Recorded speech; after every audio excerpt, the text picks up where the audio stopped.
Assalamualaikum warahmatullahi wabarakatuh and a very good day. First of all, we would like to thank our lecturer, Dr. Muhammad Nubli Abdul Wahab, for giving us the opportunity to present today. So, we will be presenting on the topic Maqasid Shariah in Organization, which is how the core Islamic principles law can shape an ethical and effective working environment. Before we begin, let me introduce our team members. I am Muhammad Arif Dania. I will be presenting the first principle, which is protection of religion. Next, we have Ainul Nabiha, who will explain protection of life. Nur Shahira, who will present protection of mind. Muhammad Azrul Shahmi with protection of progeny. And finally, Sharifah Azina will cover protection of property. So, what exactly is Maqasid Shariah? So, Maqasid Shariah refers to the main objective intended by Islamic law. It aims to preserve five essential aspects of human life, which is religion, life, mind, progeny, and property. In an organizational context, Maqasid Shariah serves as a guideline to ensure ethical, just, and Sharia-compliant management.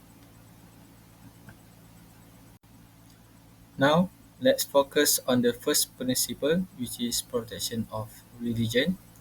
This means preserving the integrity, freedom, and practice of Islam in all aspects of life, including the workplace. As mentioned in the Quran, there shall be no compulsion in acceptance of the religion. The right cause has become clear from the wrong. Surah Al-Baqarah, verse 256. So, what are the key purposes of the protection of religion in organization? First, by upholding Islamic principles in policies, by making sure the organization avoids riba, bribery, or any unethical dealings. Secondly, facilitating religious obligation, which is giving employees space and time for prayer, fasting, and other acts of worship. And the third, cultivating moral and spiritual growth by encouraging staff to strengthen their iman, manners, and spiritual values through reminder and good leadership. Now, let's talk about the real world applications. First, zero tolerance for riba, corruption, and dishonesty. These are against Islamic teachings and should be removed from all levels of the organization. Second, developing employees spiritually and morally. It's not just training them for skill, but also helping them grow with values and ethics. And the third, embedding Islamic values into decision making, such as honesty, fairness, and compassion in every business decision or policy.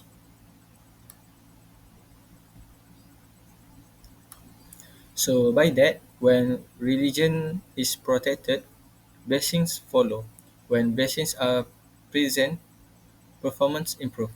So, a truly great organization is not just one that generates profit, but one that creates lasting value, both in this world and the hereafter. That is what separates ordinary organizations with extraordinary ones. Now, I will pass to the next presenter. The next one is the second maqasid of Sharia. It is the protection of life, where it is being proved by verse of Al-Quran, by Surah Al-Baqarah, verse 195, and do not throw yourself into destruction with your own hands. This verse proves that self-preservation is a religious obligation. We ought to avoid self-destructive behavior, such as taking drugs, smoking, and ignoring safety and health. Why it is important to protect our life? This is because it is considered sacred and amanah from Allah. Therefore, we must respect and preserve while we live in this dunya. Next, ensure the quality of life where we choosing by taking care of our health and safety. For example, taking a healthy food and medical care twice a year. The third one is ensuring the sanctity of human life. Islam strictly forbids murder, violence, and any action that threatens life. Mind that taking life is a major sin. Now I will explain how the principle of hifz al-nafs, or the protection of life, can be practically applied in an organizational environment. Firstly, provide fair wages and job security. So protecting life also means protecting people's livelihood. Organizations must provide fair pay for work to avoid exploitation. This includes giving proper wages, ensuring job security, and offering benefits such as health coverage or paid leave. This helps individuals live with dignity and stability. Secondly, mental and emotional well-being is also part of protecting life. Organizations should actively prevent bullying and harassment. At the same time, they must build a supportive culture, one where empathy, understanding, and open communication are practiced. This will reduce stress and create a healthy working and learning environment. So the next one, the third one, it is respecting human dignity. As we all know that Malaysia have variability of culture, so where every individual, regardless of their race, gender, or religion, should be treated fairly.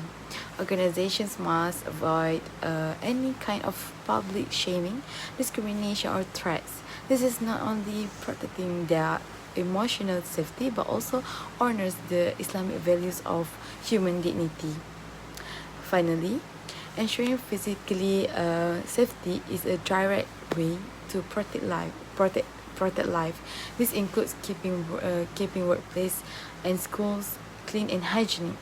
Organizations must also implement safety procedures such as fire drills, proper safety exit, and providing personal protective equipment or PPE when it's necessary. So this is all from me. This will continue to Shahira. Next is protection of mind, which is al-akal. Allah subhanahu wa ta'ala give mind as an honors above the other creation, and it is a strategy to safeguard it from negative influence, cultivate positive, and promote overall mental well-being. So now, how can we take care of our mind? First, avoid substance that impair intellect, like stay away from drugs or alcohol or anything that can affect negatively our minds. Next, keep learning and exploring new ideas.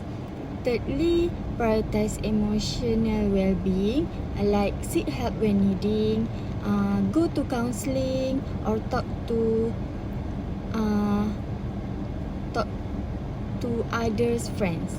Other than that, maintain a healthy lifestyle, like eat healthy food, regularly exercise so that get a healthy mind.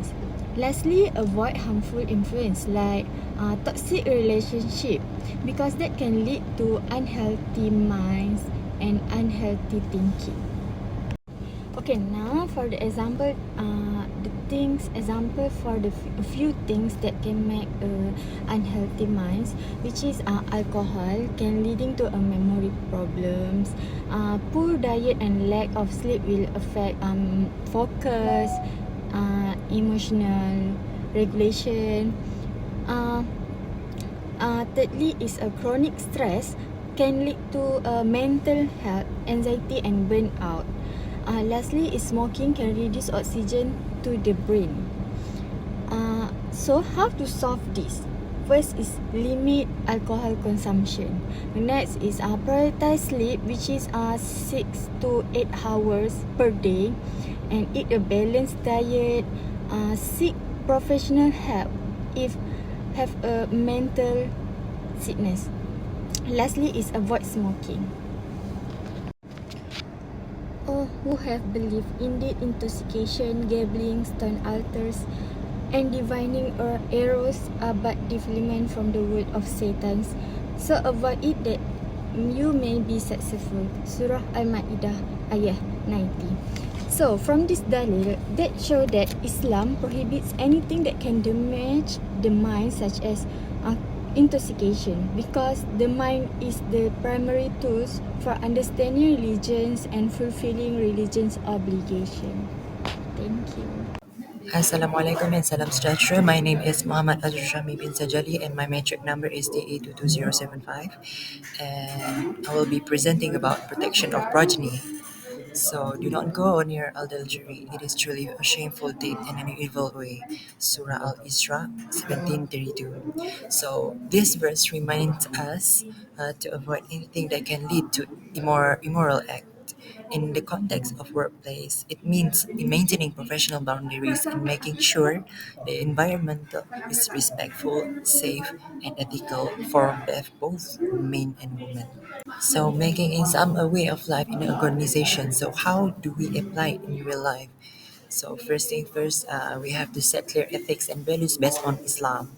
And also the second is respect one another in each speech and action. And also provide space and time for prayer. So in this case, bringing Islam into our organization doesn't mean turning the office into a mosque. It means letting our values guide our daily work. Being honest, respectful, and fair, making sure the food is halal, contracts are fair, and everyone gets on their own right. And how do we apply it in real life? So the first thing we have to do is create a clear code of conduct. And the second one is encourage modest dressing and respectful interaction. And also number three is provide space and time for prayer. So these are not just policies on paper. They show that we care about people's dignity and well-being. If we want to protect the next generation, it starts with making sure today's workplace is safe and built on trust. So why all this matters? So and the matters is it helps to protect families and society. The second one is to bring a barakah or blessings to the organization. And the last one is makes work meaningful, not just a job, but a form of ibadah or worship. So when we follow Islamic values at work, we are not just doing the right thing, we are building something that lasts. Sometimes our children can be proud of, and that brings blessings not just to us, but to the whole community. Assalamualaikum to Dr. Nubli. My name is Azrina and I will continue on the last part of Maqasid Shariah, which is protection of property. Prophet Muhammad SAW once said, "No earning is better than what the person earns from his own work." From Riwayat Al-Bukhari. What is protecting wealth means? It means ensuring that one's assets are managed responsibly, safeguarded against loss or damage, and used for beneficial and lawful purposes. It also aims to prevent any form of abuse such as theft, fraud, or wastage. From daily life perspective, there are three examples. The first one is inheritance planning, which is the Farid system, ensures that wealth distribution occurs fairly and prevents conflicts among heirs. The second one is practices of zakat and wakaf. Zakat purifies wealth and supports the needy, while wakaf dedicates assets for public benefits such as schools or hospitals. The last one is combating fraud and theft. Islamic law imposes hudud punishment for theft and financial fraud to protect the community's assets from misuse. One of the example of protection of wealth in Islamic institution is we can see from Islamic financial institution perspective, which is Islamic banks offer Sharia-compliant financial products such as home financing, murabahah, and the second one is zakat and wakaf institutions, where zakat boards and wakaf organization manage wealth distribution fairly, benefiting society and aligning with the objective of hifz al-mal. And the third one is Sharia courts. These courts resolve disputes over wealth such as wills, gift, hibah, or inheritance faraid, ensuring justice and protecting property rights. In conclusion, we can conclude that Maqasid Shariah reflects Islam's vision for a just and compassionate society. By safeguarding essential values, it ensures holistic well-being, paving the way for a balanced and meaningful life. That's all from us. Thank you.